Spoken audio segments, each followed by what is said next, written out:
Total Screen proudly presents their official podcast, On Screen, with your hosts, Tyson Gifford and William Rohrig.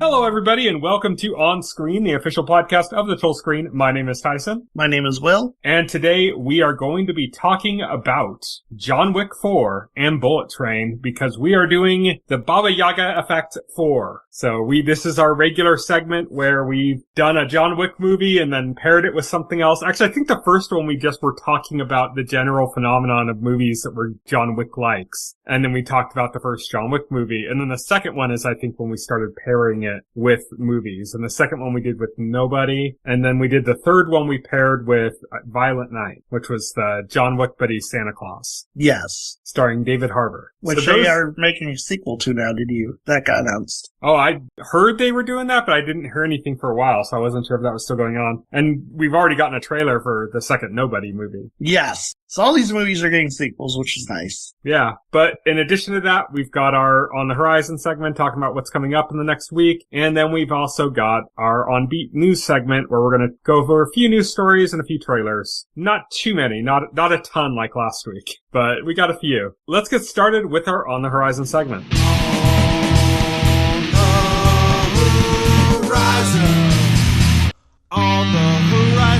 On the Horizon is where we talk about what's coming up in the next week or so. And we're going to start things off with Ironheart, which is debuting on Tuesday, June 24th on Disney+. This is the Wakanda Forever spin-off series for the MCU. So, yep, Tuesday, June 24th for Disney+. Then nice. On Wednesday, June 25th, The Bear is returning to Hulu for its next season. Also on Wednesday, June 25th, Countdown starts on Amazon Prime. This is the one with Jensen Ackles. It's his new show. Oh, okay, nice. He's Dean Winchester, but there's nothing supernatural happening. Yeah. We got Death Stranding 2 on the Beach coming on Thursday, June 26th to PS5. Smoke, which is a limited series about an arsonist that stars Taron Egerton, is coming on Friday, June 27th to Apple TV+. Squid Game is coming back for its third season. I still haven't seen the second one. On Friday, June 27th on Netflix. Have you seen the second season yet? I haven't watched it yet. I gotta watch it. We gotta do that for the show eventually, but not yet. Not yet. F1 comes to theaters on Friday, June 27th. That's the one with Brad Pitt. It's the F1 racing movie from the director of Top Gun Maverick. Ah, I see. And also coming to theaters on that day is Megan 2.0, which is the sassy murderous doll movie. That's cool. Sequel. But that is our On the Horizon segment, and now we're moving on to On Beat.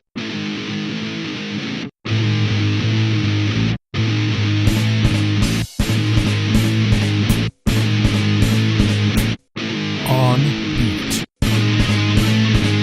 As I mentioned, On Beat is our news segment, and our first news story is that DC Studios has revealed a Mr. Miracle animated series. So I'm just going to read kind of the log line of this, which is because I'm not really familiar with the character. I've just seen a picture of him. And it says, "No trap can contain him. He is scot-free, the worldwide celebrity sensation known as Mr. Miracle, and he is the greatest escape artist who ever lived. But can he pull off the ultimate trick and escape death itself? Something's gone horribly wrong with the perfect life that Scott and his warrior wife, Big Barda, have built for themselves on Earth." That is the show, apparently. Oh, yeah. So sounds good. This will be the second, I believe, unless there's another one coming, animated series for the new DCU. The first one being Creature Commandos, which we discussed, and I believe we both enjoyed that. I know I did. No, I enjoyed it. Yeah, I just didn't remember your opinion on that one. But yeah, it looks pretty good. I'm kind of interested. I've kind of always thought the DC animated stuff was pretty good for the most part. Like Marvel's kind of hit or miss, and the DC animated stuff has been pretty good, like universally. So yeah, DC has been pretty good recently. So Yeah, but I mean, just like the animation stuff in general has usually been pretty good from DC. Oh yeah. Like Marvel, I said, like it's hit or miss. Even before the MCU and new DCU stuff started up and tying in the animated stuff to all that. Even before that, like, I think Marvel was pretty hit or miss with animation and DC was usually hit. So that's good news. Our next piece of news for OnB is the Donkey Kong Bananza Direct. So it was was it revealed like after last week's podcast, right? It was like just a few days ago, I think. Oh, yeah, it was revealed, I believe it was announced on Monday. Yeah. So on Monday or something, they announced that there was going to be a Donkey Kong Bananza Direct on Wednesday when we're recording this. That was today for us. We just watched this morning. I want to know, when you saw Donkey Kong Bananza, the initial trailer at the Switch 2 Direct, what were your thoughts? And then, like, what are your thoughts now after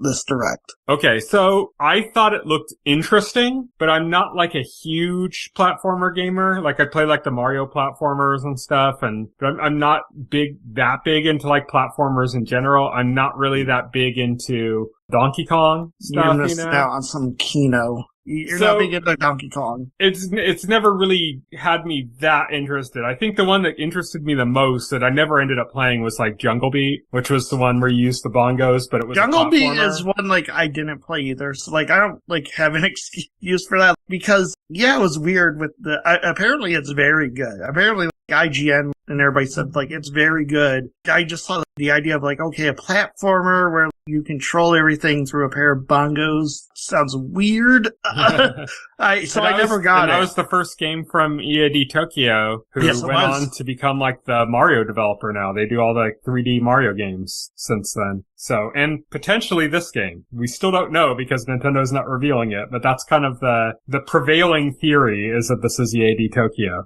I mean, it looks very EAD Tokyo. And honestly, I think there's almost more DNA of the Zelda team in what I've seen in the scenarios from the Mario team. Because so much of this reminds me of the stuff that, like, I didn't like Tears of the Kingdom as much as Breath of the Wild, but the parts I really liked were, like, digging through the caves and stuff. And just really reminds me of that. And they even showed in this Direct, they showed you could get, like, a map and it would point you to a location where you could dig for treasure, which is, like, getting the maps in the sky that you would use to get the treasure in the depths in Tears of the Kingdom. Okay. And then there's also, like, the diving through, like, the verticality of, like, continuing to progress downwards. Very, like, Zelda team type stuff. I'm curious. I've heard some people saying that they think it's not necessarily the full Mario team from EAD Tokyo, but like an offshoot of it. I think there's a very good chance that Monolith Soft was involved in this. Okay, well, I'm not going to get into that. As a co-developer, I mean. I mean, they're co-developer on lots of things. Yeah. So anyway, what I was trying to say was no, like, this is like very much Mario Odyssey coded, like,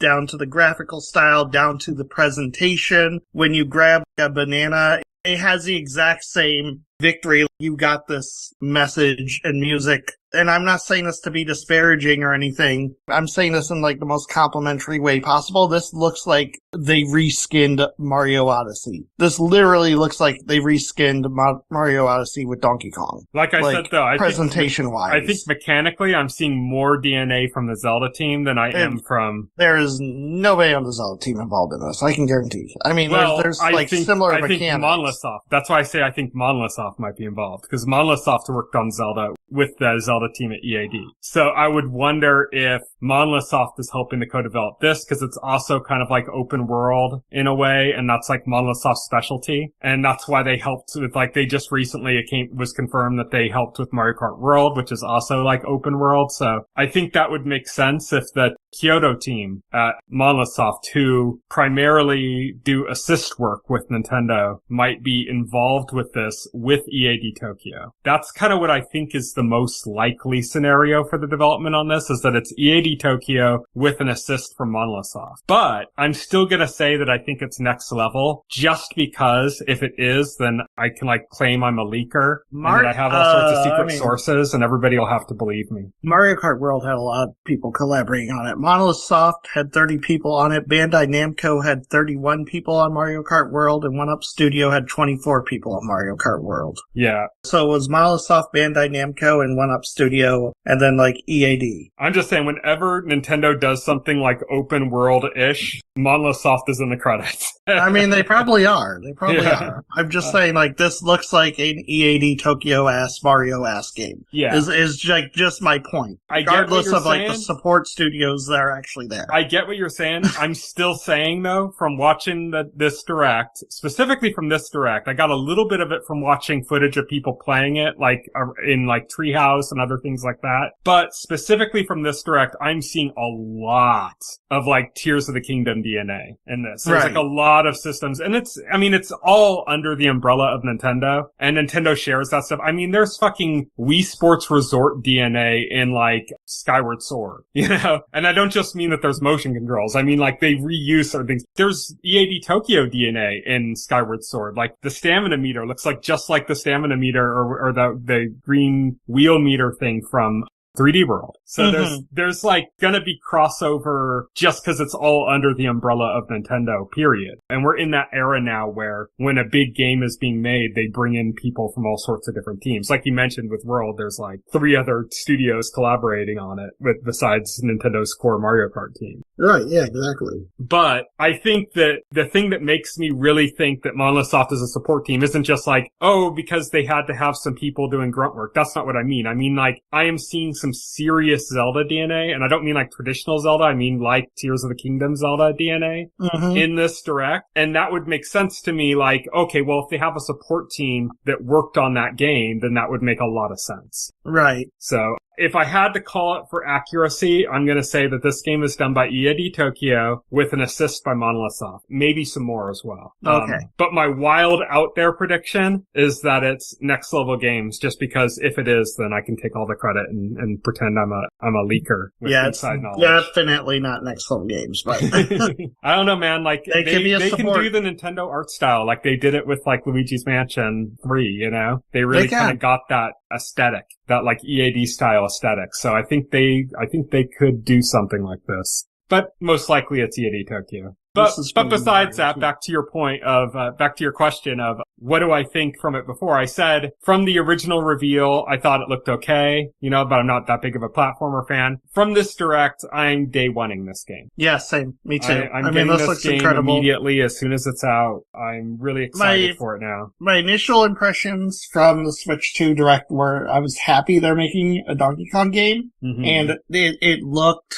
good visually. It looked fun. I thought the mechanics where you could just basically break everything and terraform were interesting. But the lingering question I had is, okay, like, how big is this game? Like, really, how, like, fully featured is this going to be? How much depth is there to the gameplay? Yeah, how much than just depth? Destroying shit. Right, yeah, how much depth is actually there? Like, how much of a game is this? That was, like, my big question. How much of this is just fucking Minecraft, and how much of this is actual... Right. Yeah, is this an actual platformer? Is this going to be like one of those, is this going to be like a Yoshi Woolly World situation where they're fine games, but they lack depth? Yeah. After this Direct, I think there's no question I think there's this game plenty of depth to this. The Direct eased those fears, pointing out like, yes, this game is going to be massive. There's going to be a lot of content. There's going to be a lot to do. There's much, much more to the gameplay than just breaking rocks. Like, that's a part of it, but it's not like the only thing that you're doing in the game. We also got from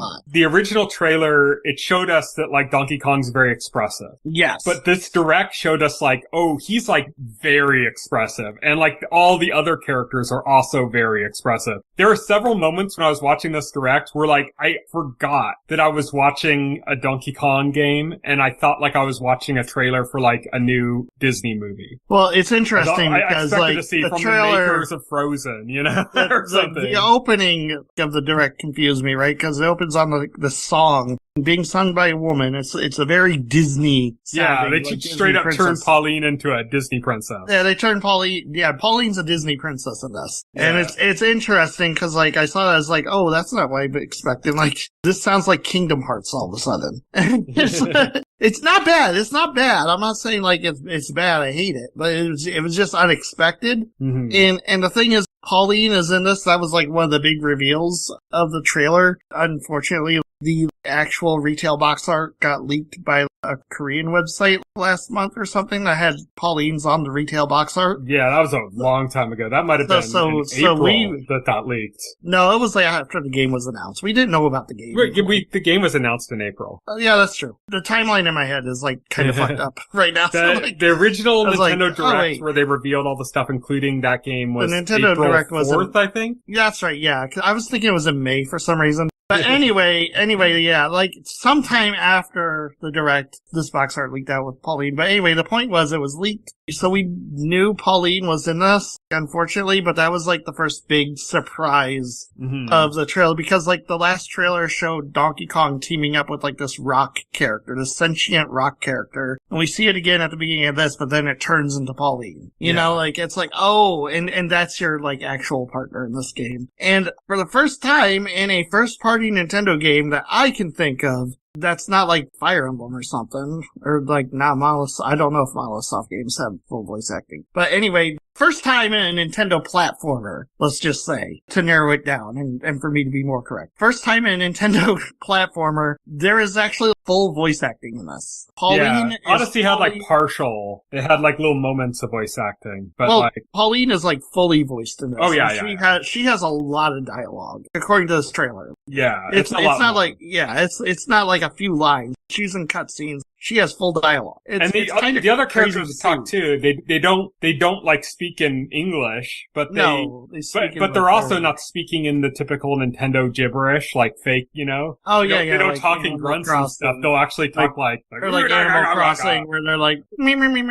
Yeah, it's actually like recorded like dialogue lines. They're just not in English. Where like in a Mario game, like you have Mario, he's voiced, but all he's doing is saying woo, woo, yahoo. You know, I should say there's performance. Yeah, there's performance. Yeah. She has like actual full lines of dialogue, and she has like a song that she said, like a whole ass Disney song. Yeah. You know, like, yeah, so like, it's there was one of those in Odyssey, but it looks like there's a lot more of that here. Like, yes, it looks like there's multiple songs going on in there. Yes, because she has, it's interesting too, because Pauline in this is like a lot younger than what we've seen her before. Seen her in Odyssey, she's like a plucky kid in this, yeah. Yeah, she's like 13 years old, and she's like aspiring to be a singer. That's her thing. And not yet the mayor of a town. Not yet the mayor of New Donk City. You know what's amazing is she not only becomes a successful singer, but she also becomes a successful politician, you know, so she's 100% a girl boss. Like she starts out being like, I want to be a famous singer, but then she goes, I also want to be the mayor of the biggest city in the world. And it's like, oh, okay. And then she achieves both those dreams. Yep. At some point. So,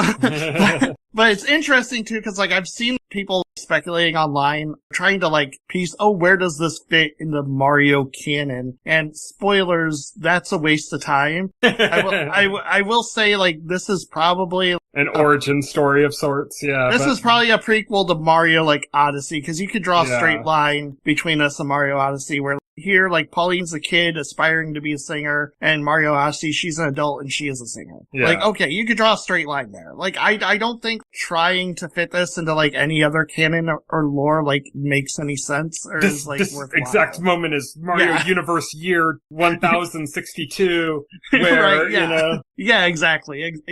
After the events of Mario typing... Which was a prequel to Mario's Time Machine. Yeah.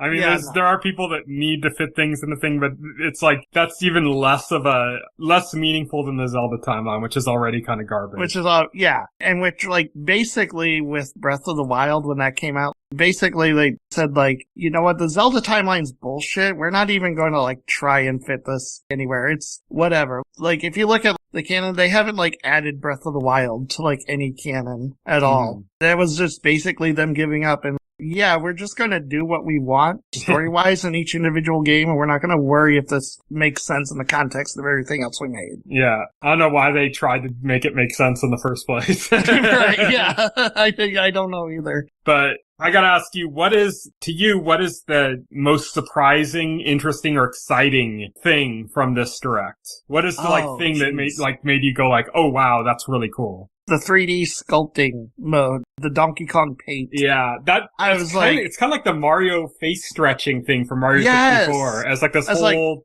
unrelated they're definitely like referencing that, but it's like it's much more like expanded too, because like they're using the physics engine that they use for the main game, the destructibility, to let you basically 3D model images and then like paint them and color them, and you can add like different textures to them. And you're making like 3-dimensional objects. You're not just like painting on like a plain surface. And so it kind of reminds me of, what is it? Is it ZBrush, that program that people can like model in a way where it's like, instead of linking 3-dimensional shapes like spheres and cylinders together, you're actually like molding it like it's like clay or rock. Yeah, they added like Donkey Kong ZBrush to this because fuck it, why not? That was the most surprising thing to me. As far as like the game itself, Donkey Kong being able to assume different forms, like he could turn into this bigger superpower ape, and that you can hop swap him too. Yes. Like it showed him running as the zebra, jumped into the air, and then transformed into the ostrich thing that could fly. I'm like, that is cool. That's going to make exploration so fun. With the fast climbing he can do too, you add all that together, you can have Donkey Kong climbing up really fast, turn into the zebra, go dashing off, jump off a cliff, turn into the ostrich and fly. It's like the exploration of this game is going to be so fun. Oh yeah, like his moveset in this game is so varied that like there's going to be like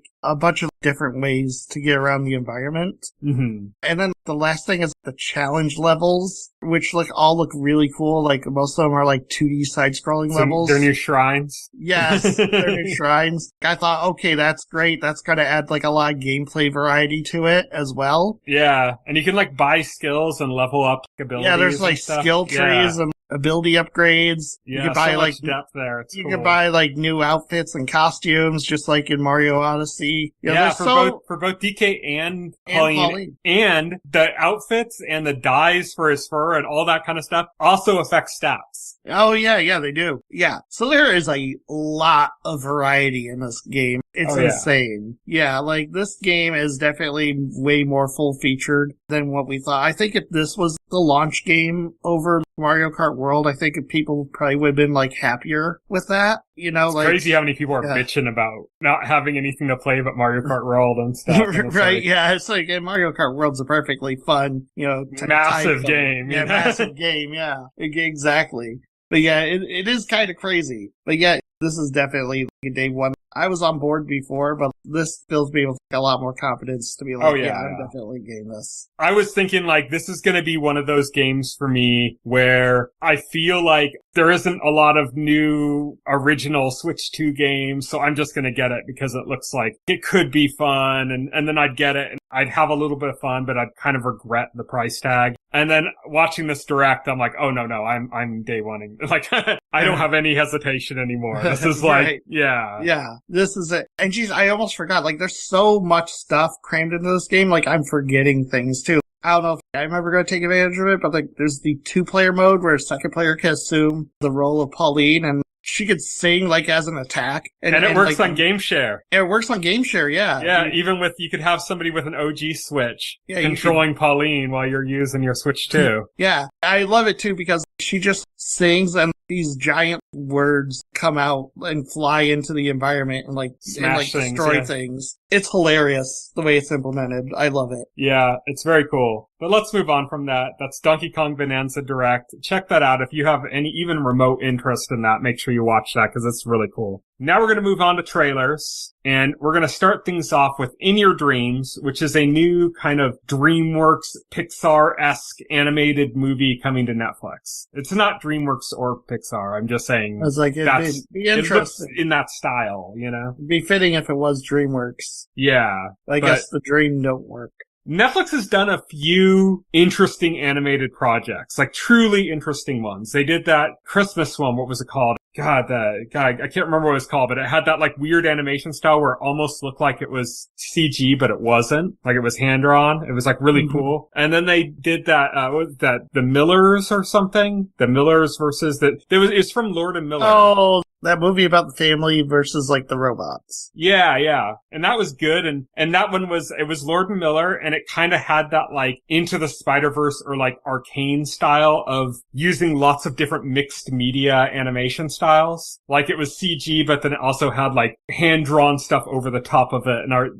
And this, we got at least one scene where it showed hand-drawn animation in addition to the CG animation and stuff. So it looks like they're going to play around with the idea that since it takes place in a dream, that they can kind of be like a little bit surreal and experimental. So it looks cool if you're into that kind of thing. If you're into like, Pixar, DreamWorks, like that kind of stuff. This looks like it's actually like a decent thing from Netflix, not just like some thrown together crap, Right. Oh, yeah. But yeah, basically it's just about a boy and a girl that figure out that they can go into their dreams, and they're trying to meet the Sandman, and he encounters like his imaginary friend or something that he had lost track of, and they're just going from dream to dream in different dream scenarios.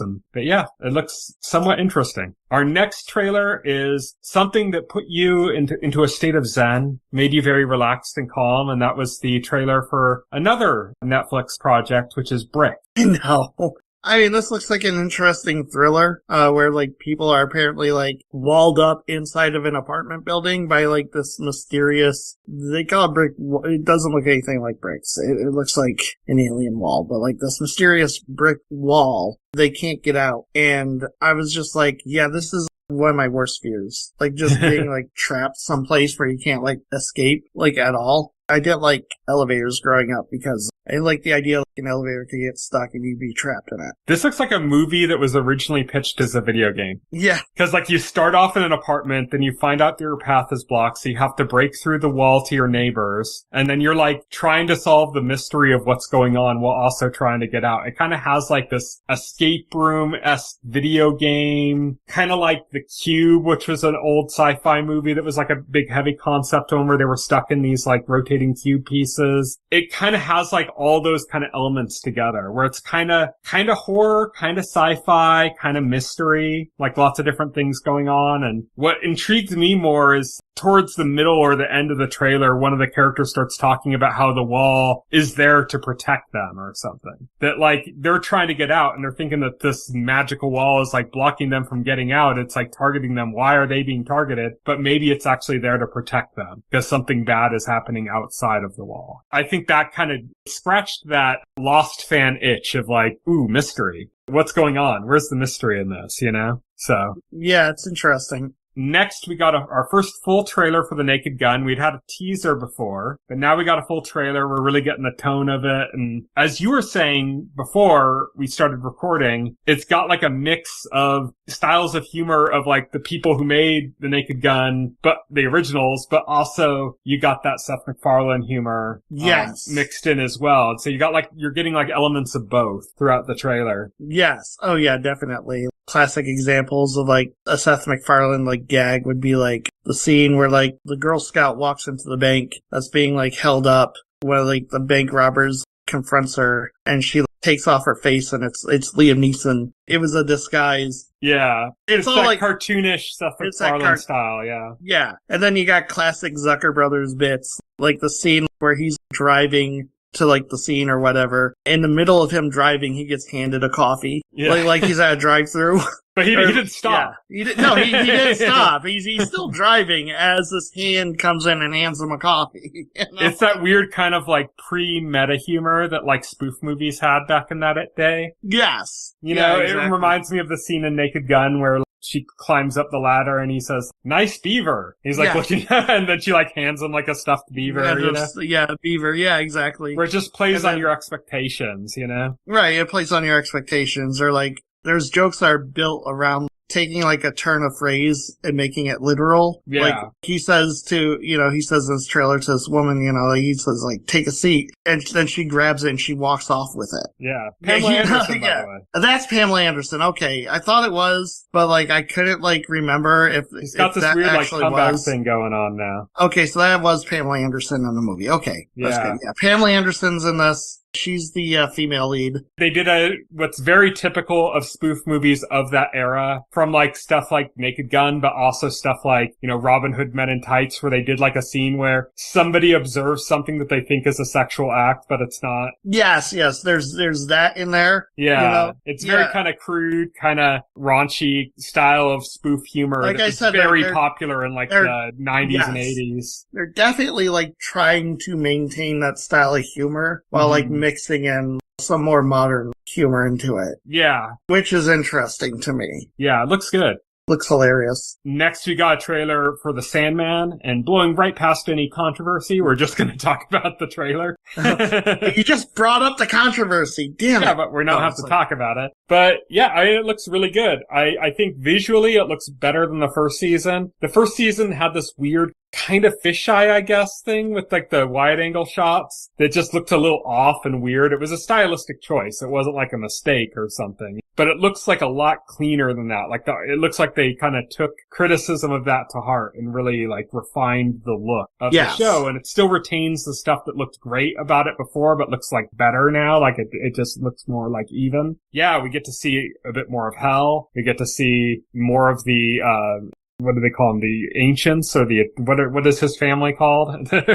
Oh, the Endless. The Endless. We get to see more of the Endless, more references to the Endless and what that means. There's a hint of like, ooh, maybe he's gonna die and the dreaming will continue without him, or there's like lots of stuff going on. It looks great. I'm excited. I'm a big fantasy fan, so anytime there's like more like high quality fantasy stuff down the pipeline, I'm yeah, I mean, I enjoyed the first season, and this looks just as good, if not better. So like, yeah, I'm for it. Yep. And then lastly, we got a trailer for London Calling, which is about like, I think he's like a hitman, and he was working in London and he had to leave, and now he's being pitched by his new boss in America to go back to London, even though he had done something to get himself in trouble there. So he's nervous about going back, but he's like, no, I can get you in there. It doesn't matter. He's like, I need you to go and do a job. And oh, by the way, you're taking my son with you because he needs to learn how to be a man. Oh, yeah. Which is a hilarious premise. It's so insane. And basically he describes his son as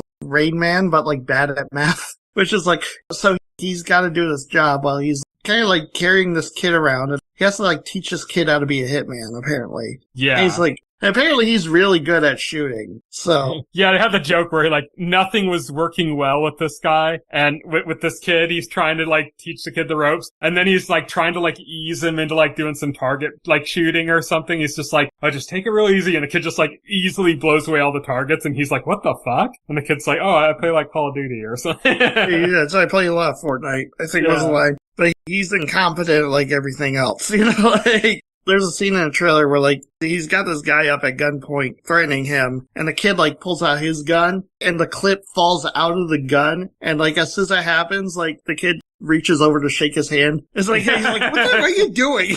Yeah, it's got a few different vibes going on. It's got like just kind of the comedy of that. It's got like the more like serious hitman with like organized crime elements for and against him going on. And then it's also just got that kind of like protege story where like a guy is trying to teach the ropes to somebody else or something. And so you got this kind of like three different story types kind of working in conjunction with each other. So it looks like it'd be kind of a fun movie. Looks hilarious. Looks like a lot of fun. This was like my favorite trailer this week, to be honest. I also want to point out that it was cool to see both of the crime bosses that they showed, the one that's his current boss in America and the one in London, are notable actors that I'm happy to see again. Aidan Gillen from Game of Thrones, Littlefinger, plays the boss in London. Yes. And Rick Hoffman, who I think he's one of those guys that people like, if you see him, you recognize him, but a lot of people don't really know as much. I recognize him. He was in Suits. He was also in Hostel. Have you seen that movie? I've not. But yeah, he's like, and he was in Thanksgiving, the horror movie.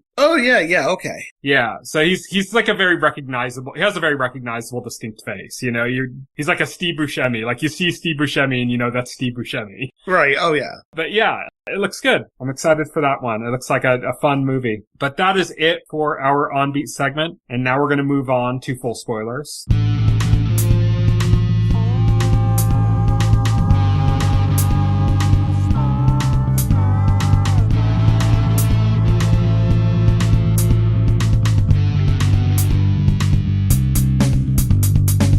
This week on Full Spoilers, as I mentioned at the top of the show, it's Baba Yaga Effect 4. It's our fourth entry into our esteemed series, the Baba Yaga Effect, in which we talk about a John Wick movie, this time, John Wick 4, and we also talk about a movie that's kind of in the style of and loosely connected to. In this case, it's a lot of people connected to the John Wick movie worked on this. It's funny because, like, I watched Bullet Train first. I watched John Wick 4, and, like, as soon as you get, like, not even, like, that far into John Wick 4, I knew exactly why you paired these two movies specifically. I knew why you picked Bullet. Yes. I was like, oh, this is a Hiroyuki Sanada double feature. Yeah. There's more than that, though, because John Wick as a franchise was developed primarily by two guys that both used to be stuntmen, but now they're directors. The guy that is the main director on John Wick is Chad Stahelski. Right. Oh, yeah. And the guy that directed Bullet Train is David Leitch. And they were friends before, and they used to be stuntmen together. And then when they'd been friends, they lived together for a while. And then they both kind of broke out around the same time doing movies. David Leitch also did Deadpool 2, I think. Oh, okay. So he's done like a lot of kind of fun action type movies. Bullet Train, he also did A Fall Guy. And then Chad Stahelski is he's done all the John Wick movies. Not the spin-off, he didn't do Ballerina, but he also did, just recently, there's that new anime, I think it's called Lazarus. It's the one that's from the creator of Cowboy Bebop. And he collaborated on that, planning out like the action scenes and stuff. So those two are kind of it directors right now that both sprung out of the stunt realm. So these are like very connected in that way, you know? There's a lot of similar cast and crew and stuff, not just Hiroyuki Sanada, but, you know, there's a lot of parallels you can make between them and the making of them and stuff. I'll also say that Bullet Train specifically is a COVID movie. It's a movie that went into production right about the time lockdown started. And so it was one of the ones where they were originally planning on filming in Japan. I think they ended up filming it like mostly in Canada just because of lockdown, you know? Right. That makes sense. But yeah, where do you want to start? Would you prefer to start on John Wick 4 or Bullet Train? Let's start on Bullet Train. Okay. So of these two, I think John Wick 4 is like more impressive on like an action scene front. Yeah, like John Wick 4 has like way more like elaborate and impressive like action scenes. It kind of has to, being like the fourth John Wick movie. Like they can't just rest on their laurels, you know, like they have to like go even bigger than before. But Bullet Train, I think I enjoyed more. Yes, and I feel the same way. Like, it's a lot more fun. Don't get me wrong, I love John Wick 4. It was a great movie, like, fantastic. But yeah, John Wick is a lot more of a serious movie than this. This is just a fun movie. This is just like, you are going to put this on and you are going to have a fun time. It definitely is. It's very fun, but on top of that, it's also like a very like intricately put together like puzzle box of a movie. And I don't mean like in the sense that it's a mystery. I mean like there's so many moving pieces and they're just so ish. You know, like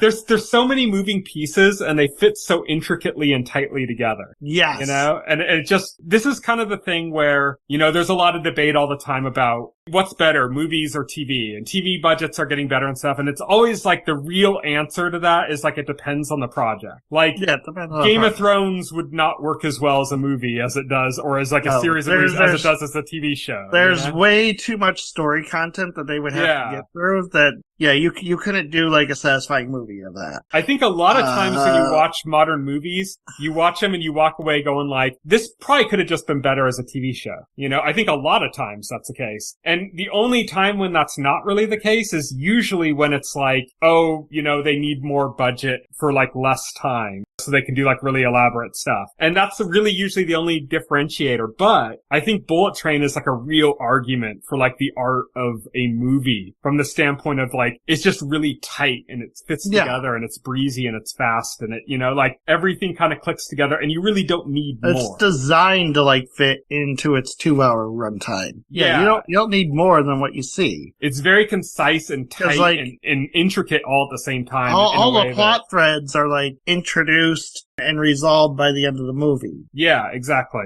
You're not like, oh, where's the extra lore for this character? Like, it's not necessary. Like, it's funny because, like, it feels like it should be. It feels like I'm watching it, like, it's funny because, like, the first central character you get introduced to is the Japanese guy. Kimura, yeah. Yeah, Kimura, which... By the way, that's Andrew Koji. He's the guy that they're talking about to play Ryu in the new Street Fighter movie. Oh, he'd be a really good Ryu. Yeah, like so when we saw that casting thing and he's like a name that neither of us really recognized, that's who it is. He's from Koji. Okay, so I should back up. Koji is the first one we learn about, and we learn a lot about him. Basically, we learn he has a son who's been pushed off the roof. He's in critical condition in the hospital. He has his father who is upset with him for letting this happen to his grandson. His father is the legendary Hiroyuki Sanada. That's where Sanada comes in this film. Emmy winner for, I think he won the Emmy, right? He won the Emmy for Shogun, yeah. Yeah. Emmy winner now, Hiroyuki Sanada.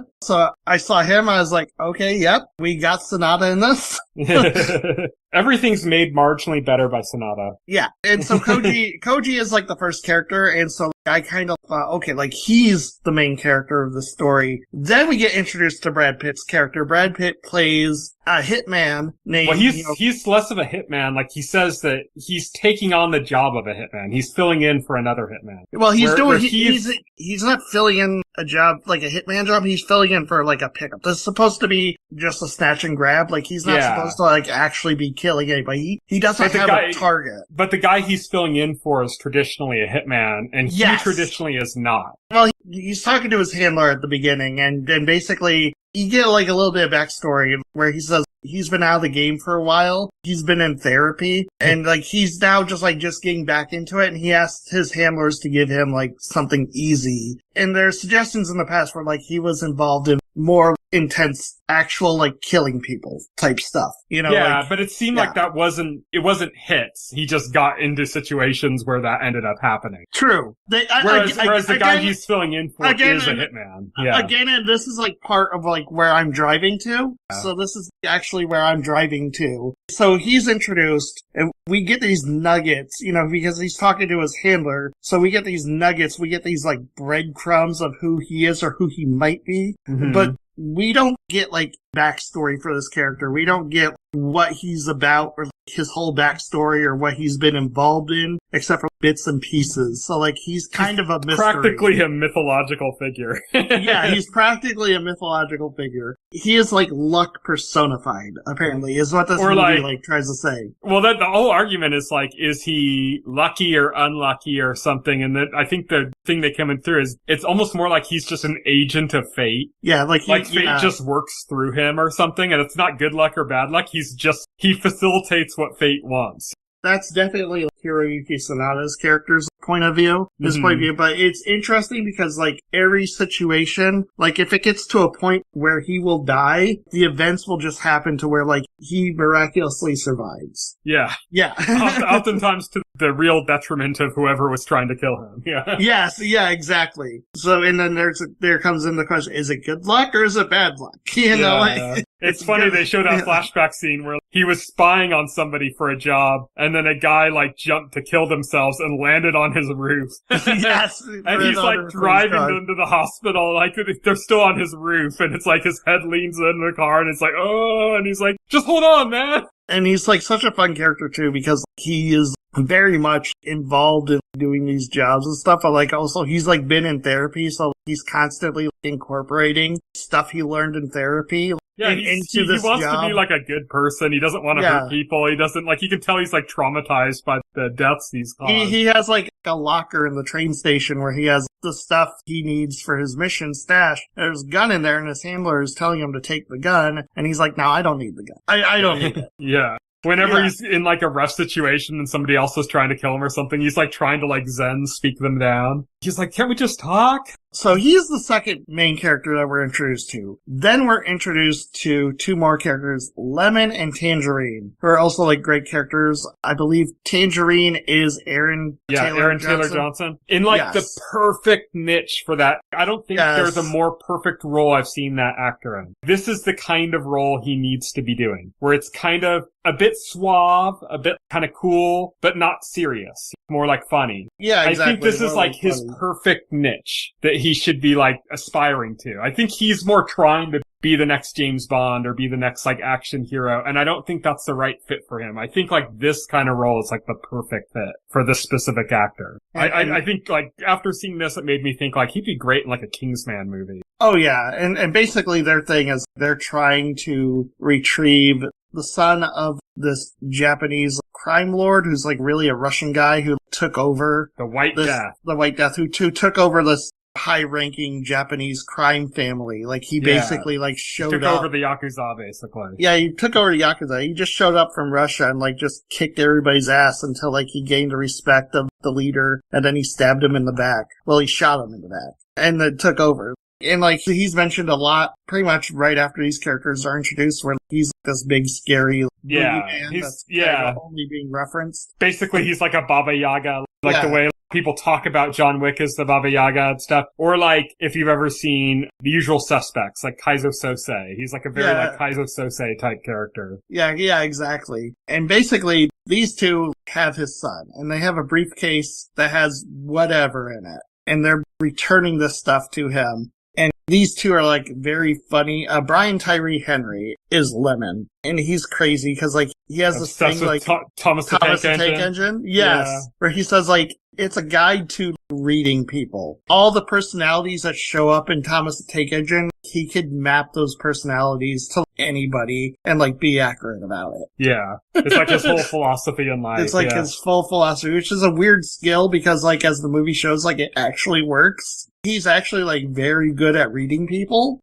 Yeah, the whole question through the movie is who is the Diesel? Because that's what, the character from Thomas the Tank Engine that's like the worst, the one that's causing all the problems. Who is the Diesel? And that's like a big question throughout the movie. That question comes up because like after Lemon and Tangerine find this White Death's son that they were transporting, they find him dead on the train, after they left him alone for like a few minutes. Mm-hmm. The White Death's son, like he's dead. They don't know who killed him. That's when the concept of, there's a Diesel on the train comes in. Yeah. Because obviously the Diesel killed him. Yeah. And that sets up this mini mystery that runs throughout half the movie. Because then we get introduced to another character. There's a lot of characters. Prince, Joey King, who is a young girl. Mm-hmm. But she is connected to Kimura because she is the one who pushed Kimura's son off the roof and put him in the hospital. And she's trying to manipulate Kimura so that she can kill the White Death. Yes. That's her goal. Yeah, her goal is to get close enough to the White Death to kill him. And she sees Kimura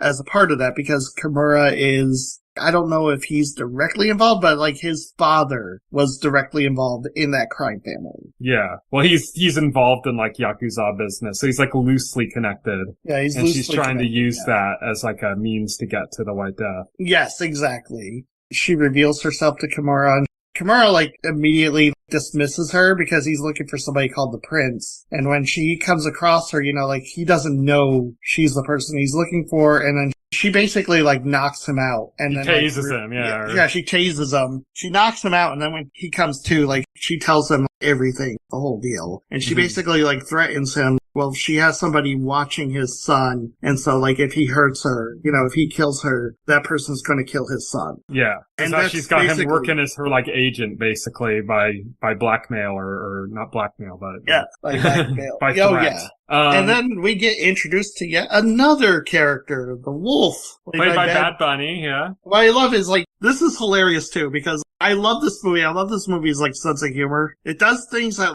in other movies would piss me off, but here I just find, like, hilarious. Because, like, he's introduced because he walks up onto the train and immediately encounters Ladybug. And then it's our first fight of the movie. Right, but before we see that fight, we flash back to his whole backstory. Where, like, he was involved in the Mexican cartels. He fell in love with this woman, this bartender. They had a love affair. They get married, and then everybody at the wedding, including his bride, is poisoned, except for him. And they all die, like, horribly. And it's this snake poison, too, which the snake is, like, referenced at the beginning of the movie. It's another thing. But she dies horribly, so he's looking for the person who poisoned his bride. So he's looking for that person to kill them, and he runs into Brad Pitt. They get into a fight, and then Brad Pitt, through like fate or like his luck or whatever, ends up killing Wolf, Bad Bunny. In that it was fight. hilarious because the wolf had like a knife and he threw it at him. Yeah. And it like and got deflected. Yeah, bounced Brad off, Pitt went has right the into his heart. briefcase. Yeah, Brad Pitt has the briefcase that Lemon and Tangerine are looking for, and gets the knife thrown at him. He holds up the briefcase. Knife like bounces off the briefcase and goes right into Wolf's heart and kills him. and then he falls forward and breaks his neck on the briefcase. Yes. It was brutal. I've never seen like that before, where like this character is introduced, he gets this whole backstory and like a reason and everything, and then like immediately he's dead. Yeah.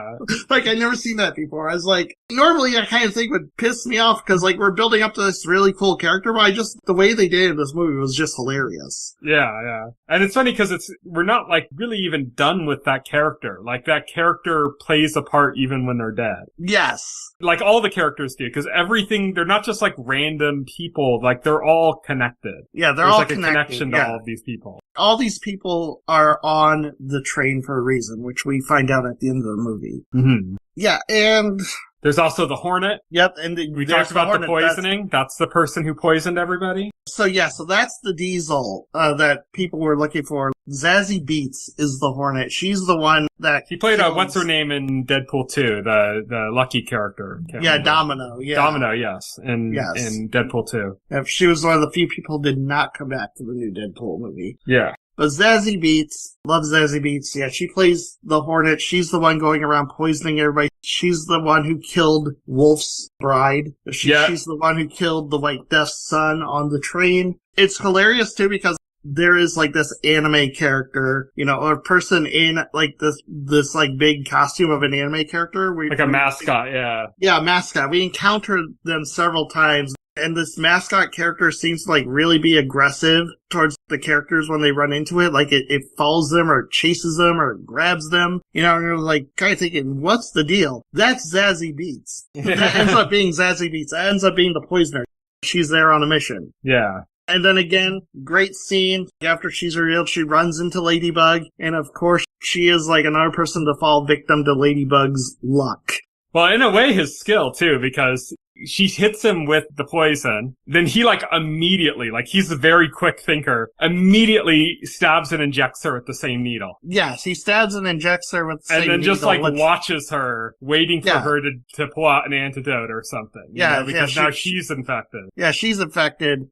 He looks her in the eyes and he says, "You have 30 seconds. Basically, just daring her to like take out the anti-venom. It's like, you have 30 seconds before you're dead. And she reaches for it, she grabs it, and he grabs the anti-venom from her and like injects himself with it. And then she's like, "What the fuck?" And he's like, "Oh, you don't have a second one?" And she's like, "What do you think?" What do you think? It's like, you've got to be more prepared. Yeah. And then as she's dying, he's like, "Can I get you like a pillow? Do you want me to hold your hand?" It's really funny. It's hilarious too. Oh yeah. I think we gotta move on because we don't want to like just basically retell the entire plot. No, we don't. It's a hilarious movie. I loved it. I do want to bring up the celebrity cameos though. We have Channing Tatum in a minor cameo. Again, this is a nothing character. It's just a joke character. But he's great. We get to find out the identity of the person Brad Pitt subbed in for, and it's Ryan Reynolds. Yeah, that was a trade. That was a trade for Deadpool 2, because Brad Pitt was in Deadpool 2 for like a split second. Oh, interesting. Okay. You don't remember that? He was the Vanisher. He was the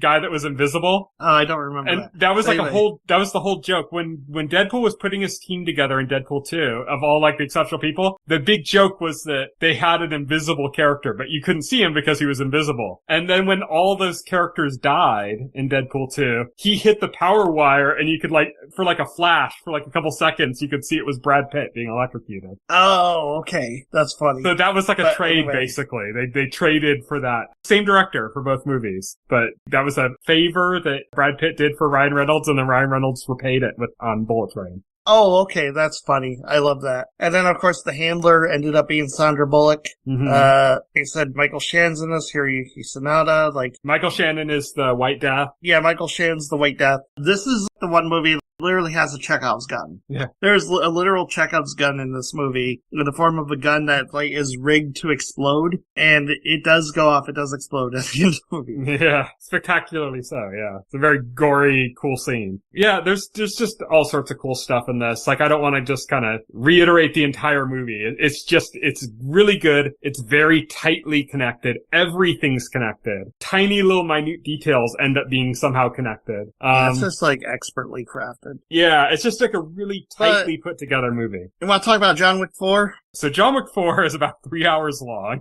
Yeah, it's crazy. I was like, wow. I mean, it uses those 3 hours very well. I will say that. There's a lot that happens in it. But Hiroyuki Sanada's in this one too. Yeah. I think what's interesting about John Wick 4 for me is that before John Wick 4, I thought that with each new John Wick movie, they got less good. Like, I think the first John Wick movie was the best because it was personal, it was serious, and you really got the sense that people were scared shitless of this guy. Right. Yeah. And it made that interesting. It wasn't bogged down by like all the lore, like this whole universe, this whole mythology about like the high table and all that. The mythology was there, but it was kind of in the background and it was mysterious. It was kind of, because the conflict here was just basically John Wick against the Russian mafia. Mm-hmm. You know, like it was small potatoes compared to like where the series goes, but also it worked because it was more personal. And then I think John Wick 2 added a lot of like cool lore stuff, but it just started getting kind of messy in the storytelling. Yes. And John Wick 3 was like way messier. And I think in many ways like less interesting as far as like the way the story was progressing in it. And then that led into John Wick 4. And I think John Wick 4 is even messier than John Wick 3 from a storytelling perspective. But where it deviates is that with every John Wick movie, they got like a little bit more elaborate. Like John Wick 1 had like some really cool action stuff, really cool stunts, and really cool fight scenes and stuff. John Wick 2 upped that significantly. John Wick 3 upped that significantly. But John Wick 4 upped that like a megaton. Yeah, like, no. The John level Wick 4 to which is like, John Wick 4 upped the ante on like the action scenes and stuff. John Wick 4 is like a symphony. Yeah. Like, it's like, I think my favorite action scene in the entire movie is the one where they're in the middle of the streets in Paris and they're fighting in like the middle of traffic. As the cars are driving around them, cars are driving around, Somebody gets thrown and they get hit by a car, it's crazy. That's probably like one of the most elaborate action sequences I've ever seen. There's like a choreographing that multiple, choreographing that must have been like a nightmare. There's like a run of like multiple insane action scenes that go like one after another, which is basically him trying to get to this duel and like the Marquis trying to stop him from getting there to kill him. It's hilarious because like the whole like first half of the movie is just like a setup to like get us to this point, just set up in like story and stuff to get us to this point where like there's this duel that's going to happen with John Wick and like the main villain of the movie, like you said, the Marquis, Bill Skarsgård, by the way. Friend of the podcast. Friend of the podcast. He doesn't know we exist, but we've covered him on. Friend of the podcast, Lord Orlok himself, Yes. Yeah, he appears on a lot of movies that we talk about. Yeah, it's all a setup for this, and then once you get to the point where, like, they agree to the duel, it's, like, non-stop action for, like, another, like, hour and a half. But it's very distinct, crazy action sequences that are very distinct and very specific to themselves, but they're, like, one after another after another. Each one could be, like, the key moment of an entire movie. And there's, like, 6 of them. And they're, like, back to back. And they're all of that, like, quality level where this could be the marquee fight scene of a movie or something. And there's, like, 6 of them back to back. It's crazy. You talk about the car one. They also had the one where he goes into the building and it goes into, like, a top-down view. And it's almost like Hotline Miami. That's exactly what I was thinking. And he's got those dragon breath, like, bullets and stuff. I was like, this is, like, exactly like a video. This is like an isometric video game now. Like, I'm watching, like, a live-action isometric, like, John Wick video game. There's the stairs scene, which is kind of, like, infuriating, tense, and hilarious all at the same time. Yeah, because he's trying to climb all these stairs to get to his destination, and these goons are, like, popping up, and the main goon shows up, and he gets thrown down the stairs, and he just he falls down, like, all the stairs, like, multiple flights,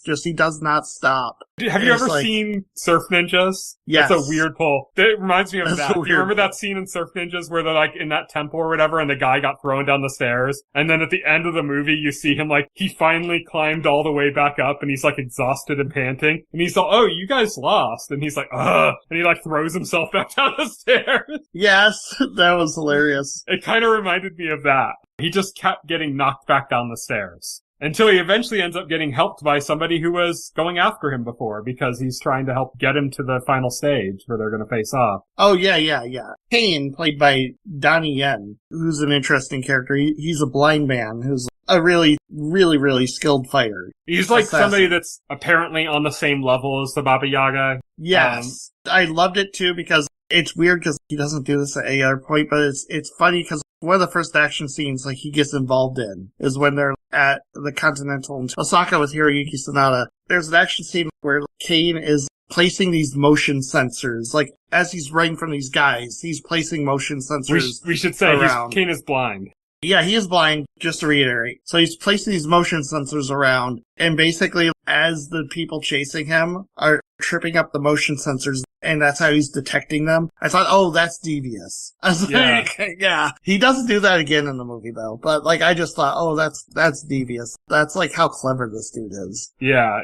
It just makes you wonder what he was like before he lost his eyes, because, like, that's, like, a plot point that it's not like he was born blind and learned all this stuff or whatever. He sacrificed his eyes to the high table. Yeah. For some reason that we don't know yet. There's apparently going to be a spin-off about his character. We probably learn that. Yeah, there's, like, a bunch of backstory about this character that we don't learn in this movie. Mm-hmm. Let's just say. And he's important. There's another major character that comes into this, a character, I don't know if he has a name. I guess he's called Tracker, but he also calls himself Nobody at multiple points in the movie. But he is like this dude. He has a dog with him, which is interesting. Yeah, John Wick movies always have dogs.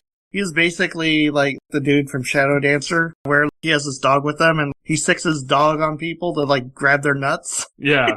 or like Halle Berry's character in John Wick 3, you know? He incapacitates people with his dog, basically. Yeah. Like, I love it. And he refers to himself as the dog's emotional support animal. Yes. And I loved it. I was like, oh, well. And again, like, these characters are frenemies to, like, John Wick because they're sympathetic, but they're also hired to kill him. Although, like, in Tracker's case, Tracker's trying to get, like, money out of the Marquis. You know, he's trying to get, like, more money than the Marquis is willing to give him. He's got some kind of debt or something, because he's, like, stopping other people from killing John Wick because, like, the bounty is not high enough yet. Yeah, exactly. So he's like, actually plotting, okay, I need to keep protecting him so that he makes it to this point, and then he'll be worth more, and then I can take him, you know, kind of thing. So he's, like, in need of money. He's, like, in serious need of money, and that's his objective. But then Kane is basically being threatened. Yeah, Kane's daughter is being threatened, you know, so he's being pressured into it, you know, by threats. He's actually an old friend of John Wick's. Yeah, he's an old friend of John's, yeah. Tracker's interesting because we get to the end of the movie where John Wick's getting very close to arriving at this duel, which the Marquis does not want him to arrive at. And so he finally gives in to Tracker's, like, monetary demands. And so Tracker's finally at the point, like, where he's ready to kill John Wick, but then Tracker's dog is going to be shot by this one goon who works for the Marquis, who's also chasing him. And John Wick, instead of shooting Tracker when he has the opening, shoots the guy who's going to shoot his dog. And that's when Tracker is fully on John Wick's side. Yeah. I think there was a comment, he made some comment along the lines of, like, guy hit my dog or something, and John Wick's like, I understand. Yeah. Because that was, like, basically the entire, like, starting plot of John Wick, the first John Wick movie, you know? The first John Wick, yeah. And, like, I knew that was going to be referenced at some point as soon as I saw that dog. Yeah. And then there's this great bit, like, on the stairs, like, at the end of the stairs scene, where that dude again is there, but he's taken out by Tracker and his dog, and then, like, Tracker, like, finally kills this dude, and then his dog takes a piss on his, like, dead corpse. It's kind of like an animal abusers get what they deserve kind of moment. Yes, it was great. When I saw it in theaters, it got a big round of applause because everybody who loves animals hates people like that would or hurt an animal, you know? Oh yeah, definitely. And that's like one, like, there's now a lot of jokes in this movie, but that's one of the biggest jokes in the film. Yeah. I love doing Marquis was like talking to Kane or something right before the match was about to start, and Kane's like, shut the fuck up. Yes. Yeah, exactly. He's just like, you're forcing me to do this shit. I'm doing it. Just shut the fuck up. Yeah, just shut the fuck. Yeah, exactly. Yeah. Cause, like Winston and like John Wick share words, I forgot exactly what Winston said, but it was like brief, but like heartfelt and stuff. And then like Marquis tries to give Kane last words. Kane's just like, shut the he said, go the fuck away. Yeah. yeah, go the fuck away. Yeah, Kane does not want to hurt John Wick. They're friends. No, John Wick doesn't want to hurt him. They're friends, Also, one of their friends that Kane ends up having to kill through this whole process is Hiroyuki Sanada's character, yes. Koji, who he ends up having to kill because Koji is protecting John Wick out of honor, and Kane has to get to John Wick because his daughter's on the line, Yeah, but also, not even because, Kane gives Hiroyuki Sanada's character multiple chances to walk away, but because he feels honor bound to defend the Continental, to defend his place, he doesn't stop. He keeps going, and that puts Kane in a position where he definitely has to kill him. Yeah, and he's not happy about it at all. Yeah, he's not happy about it at all. To the point that his daughter, not Kane's daughter, Hiroyuki Sanada character's daughter, to say his character is Koji, his daughter's character is Akira, she is about to go after Kane after Kane killed her dad, and Kane's like, don't, just, live. Your dad died, don't do this shit. Well, he actually implies, I'll be waiting for you when you come for your revenge, but he's saying, just don't do it now. Don't make me kill you. Yeah. Oh, yeah. He's like, don't do it. Yeah, don't make me kill you right here. Yeah. Yeah, exactly. I'll be waiting for you, basically accepting. It's kind of like in Kill Bill, I think it's Kill Bill 2, when the bride kills the one character and then the daughter comes home and sees her dead mom or whatever, and she said, when you're old enough and you want revenge, I'll be waiting or something. And then it's like that, accepting it. Then she encounters John Wick, who she also blames for her father's death because those people only showed up because he was hiding John Wick there.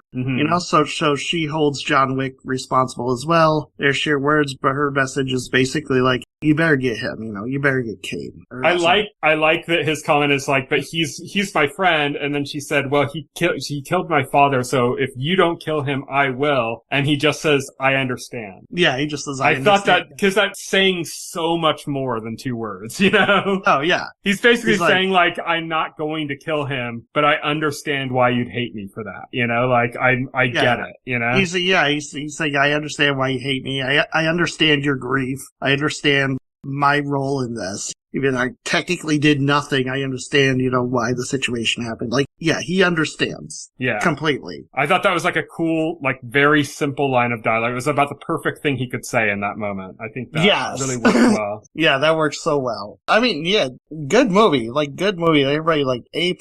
I love the characters. Bill Skarsgård is really good at playing slimy villains. Yeah.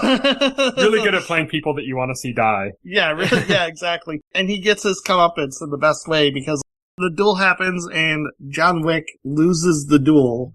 Kane ends up killing John Wick. He doesn't die immediately, but he is injured to a point where John Wick's not going to make it at the end of the duel. And then after Kane shoots John Wick, the Marquis is all hopped up on, taking a victory lap. He wants to put the last bullet into John Wick and put him down for good. Claim all the glory, yeah. Claim all the glory, yeah, after the hard part's done, right? Yeah, it's because he chickened out and he made Kane do the duel in his place. Again, he's a slimy character. And so he walks up to John Wick, and then it's revealed that John Wick still had the bullet in the chamber because he did not fire at Kane at that last shot. That was a setup, yeah. That was a setup. And he basically let himself get shot so that he could take that moment. He could take that moment. He could shoot the Marquis in the head and kill him. Yeah, I love it because he's all arrogant and walking up like he's gonna, be the one to kill John Wick, and Winston steps right in front of him and says, "You arrogant idiot." Yeah. He didn't fire. And he looks like, what? And then John Wick just says consequences and shoots him in the head. Yeah. John Wick is the master of these 1 to 2 word sayings. And then John Wick succumbs to his wounds and dies. Seemingly, because they said that there's going to be a John Wick 5. Yeah, I don't know, it is going to be a direct continuation, not a prequel. Yeah, I don't know what they're going to do, because and that they're not going to backtrack and make it like they bring him back to life with magic or something. Like, they said they're not going to do that. So, apparently he didn't die. Yeah, apparently he doesn't die, but, like, he has a gravestone and everything, and they're visiting, like, his grave. So, yeah, I'm wondering what the setup is. Yeah.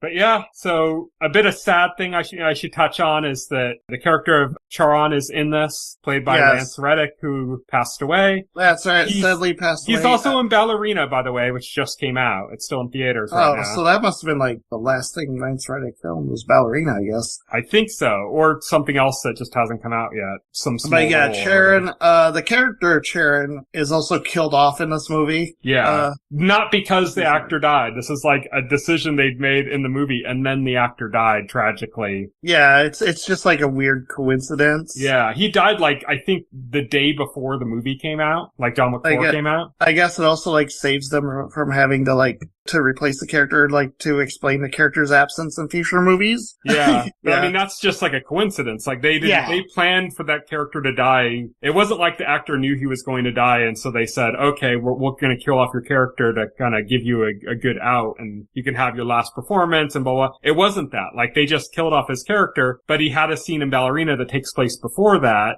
So, like, they just were fully intending that he would be a part of the John Wick universe, and, like, he'd be in, like, the prequel animated movie they're making, all that kind of stuff. Oh, yeah. And then the actor just tragically passed away. Yeah. It was like a weird coincidence that he died in this movie. He died, like, right after, like, they killed off his character in the movie, yeah. It made it, like, that much more bitter to watch, like, Lance Reddick's character dying in the film, and, like, to know, like, the actor sadly passed away. Made it hit harder than it would have normally. Yeah, and it's something that just, I think, needs to be brought up, because he's such a huge part of the franchise.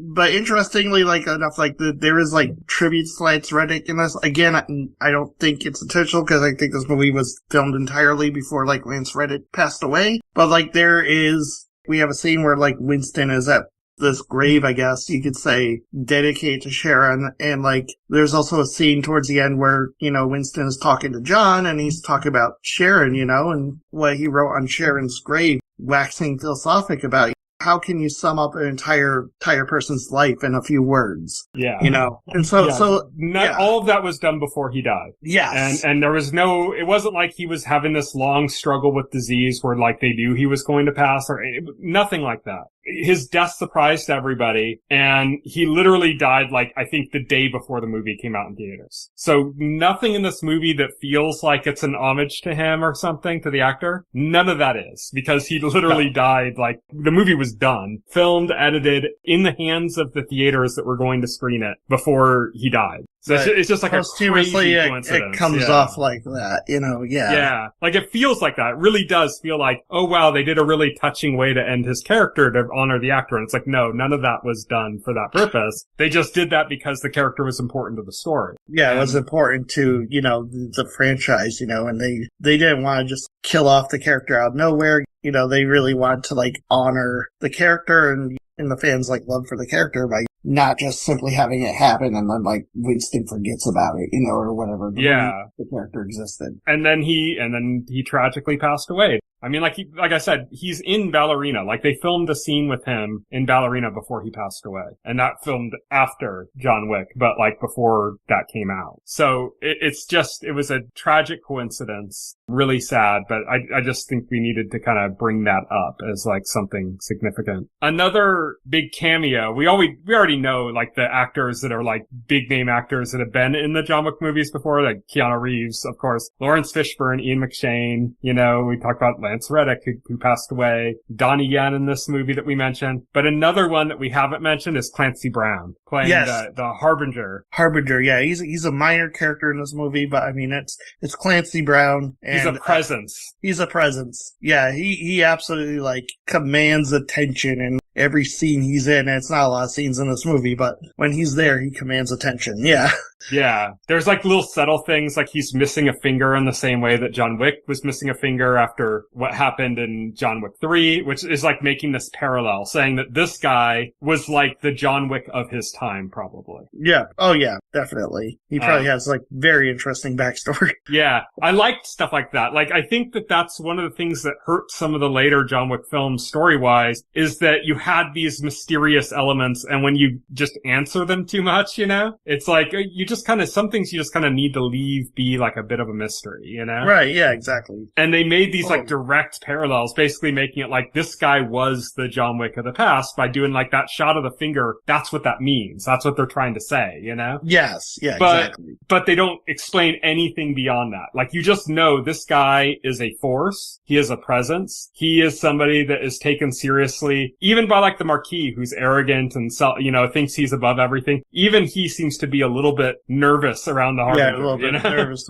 around this guy. Yeah, exactly. Yeah. Harbinger is like somebody like very, very high up in the high table. Yeah. Yeah. He's an important person, a scary guy, and that's like, I think that they did a really good job of that. And it's like, I'm worried that they're going to like over explain him in some other movie, Yeah, I hope not. Yeah. It's, what this is Damon Lindelof used to always refer to where Star Wars went wrong, and he would call it the midichlorian issue. Yeah. Which was like, once you said the Force comes from midichlorians, it's like, yeah, we didn't need that. That's information we didn't need. It's unnecessary, and it just demystifies a bunch of stuff. Well, it wasn't needed because like the audience had already accepted the Force as like, just this thing that existed, just magic, like that's enough for the audience to buy into the story. We didn't need to like a detailed explanation of how Jedis worked. It's like, it's magic. They're space wizards. And it just ended up demystifying it in a very negative way. Yeah, exactly. And trying to like make it scientific. That's the kind of thing that I worry about with a character like this, where it's like, oh, he's really interesting, but we really don't need to show you why he's interesting. Like they've referenced it enough with just that. A few shots and just his presence and stuff. That's all we need. Yeah, just kind of leave him a mystery. That makes him more interesting, But yeah, no, I enjoyed it. Both movies were really good. Like I said, I think I like Bullet Train more. It's just so much more fun. It is. I was just really surprised by Bullet Train, like I was not expecting it to be like so tightly, the gears, just working in tandem. Like everything just works perfectly. And like, I don't think I have a single complaint for that movie. It's kind of crazy. But yeah, in John Wick 4, I mean, like I said, I enjoyed the story. I enjoyed the characters. I enjoyed the over-the-top action scenes. Yeah, no. Yeah, the action scenes in John Wick 4 are just like, they're next level. They're like, they just seem impossible. They just seem like ridiculously complex and impossible, but they did it, and this is what you get when you have a bunch of the people that are on the creative level, including the director, are like former stuntmen, So it's like, that's what they bring to the table. They know how to do that, how to get that done, and they have friends in the industry that are willing to do like the craziest stunts for them that they might not do for other directors. Yeah, so exactly. That's how you get something like this. But that's it for this week. Next week, we don't have a topic picked out yet for something we're going to cover. Do you want to just stick on like the David Leitch train from Bullet Train and watch like the Fall Guy? We could do that. Sure. That Let's sounds do the fun. Fall Guy. Fall Guy looks interesting. Yeah. It's kind of a fun celebration of stuntmen, and that's on Amazon Prime. So we'll do that next week. That's a movie I've been meaning to watch. So yeah, that's a good excuse to do it. Yeah. So stay tuned next week for the Fall Guy. We'll be talking about that. But until then, thank you everybody for listening. You can follow me on Twitter. I'm at Tyson Gifford. You can follow Will. He is at Foxo Hero. You can check us out, both of those same handles, on Blue Sky. You can also go to our website, thetotalscreen.com. If you go to our website and open up a container store for any of our podcast episodes, scroll down to the bottom paragraph. You'll find all the links to our social accounts, our RSS feed. Everything's there. You can also find the link to our SoundCloud page. You can find our link to whatever. Everything's there. You can also subscribe to our podcast, your favorite podcast client of choice, like Apple Podcasts or Pocket Cast, and the entire backlog of our podcast, as well as additional content, is available on our YouTube channel, which again you can access through our website, thetotalscreen.com. So thank you everybody for listening. Good night. Good night. Thank you for listening to the OnScreen podcast, the official podcast of The Total Screen. Visit our website at thetotalscreen.com. This podcast can be found on any major podcast client, including Pocket Cast and Apple Podcast. The entire backlog of this podcast and other content can be found on our YouTube channel.